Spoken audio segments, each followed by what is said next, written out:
New details tonight in the seizure of hundreds of animals from a property in Hadley last week. Now, we're hearing from an attorney defending the property's owner. Western Mass News reporter Matt Price is live in studio this evening with more details. Matt. Yeah, Chris and Amanda, we now know a total of 315 animals have been taken from this property, ranging from goats to cows to wildlife that are illegal to keep as pets in Massachusetts. On January 7th, officials located these animals at Noah's Ark, a nonprofit animal sanctuary in Hadley. Local law enforcement and MSPCA Angel removed the animals from the Lawrence Plain Road property and brought them to facilities for medical and nutritional evaluations. We also know MSPCA Angel, Massachusetts Environmental Police, and Mass Wildlife are determining next steps for the wildlife.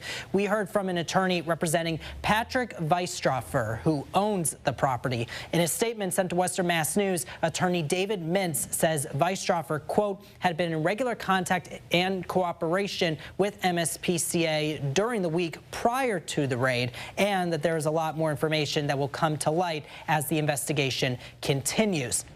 The statement goes on to say, quote, in the meantime, Noah's Ark will continue to be as cooperative as possible, but we intend to vigorously defend against any narrative that seeks to portray the sanctuary or its owner as anything less than committed, caring, compassionate, and devoted in their approach to the animal rescue operation. The investigation in this case is ongoing, and as we reported last week, those who may need assistance caring for farm animals in both Hampshire and Franklin counties can contact the MSPCA Angel Equine Relief Program and the Northwest District Animal Protection Task Force.